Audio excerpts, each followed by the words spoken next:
This was one of the most controversial moments during Ronnie O'Sullivan's tournament appearances in China. After he sliced a red ball into the pocket at an extreme angle, the live audience erupted in enthusiastic cheers. At this point he only needed to sink one more ball to secure victory in this frame. However, a dramatic scene unfolded. The cue ball's positioning was off. This prevents him from successfully striking any of the colored balls. After careful observation, the referee discovered that the cue ball is very close to the brown ball, but they weren't completely pressed together. This means Ronnie O'Sullivan only needs to gently push the cue ball toward the brown ball, bringing the two balls into contact. You can play a safe shot to maintain control of the game's rhythm, but it was precisely this action that sparked enormous controversy.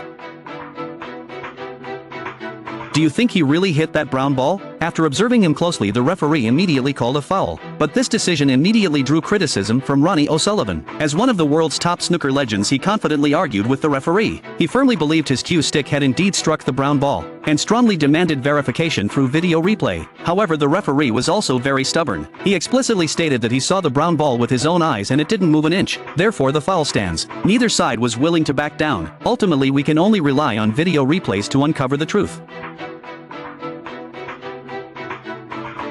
The replay footage clearly shows that the cue ball did indeed move forward. However, the movement of the brown ball is extremely slight. It is barely visible to the naked eye. As a top-tier professional player, Ronnie O'Sullivan has consistently demonstrated exceptional sportsmanship and integrity. We've essentially secured that game's victory. Even if he truly didn't touch the brown ball, given his personality and status, there is absolutely no need to deliberately stir up controversy over this single shot or mislead the umpire and spectators.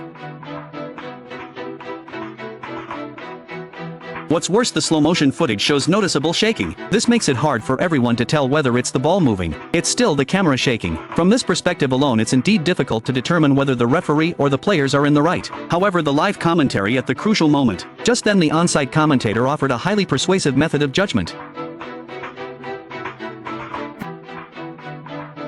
For those who frequently play billiards, observing the glare on the ball's surface is the best way to determine whether it has moved. Even the slightest displacement of the brown ball, as little as 1 millimeter, will inevitably alter the light reflection on its surface. Fans familiar with Ronnie O'Sullivan know that, although he has a fiery temper and is somewhat rebellious, but he was absolutely an honest man who never stooped to cheating in competitions. For instance, when the live audience once booed Ding Junhui, he would step forward without hesitation to defend Ding Junhui. Not to mention, he already held a commanding lead in the score at that point. There is absolutely no need to lie to cover up a mistake. Therefore, if he insists he touched that ball, he will never back down.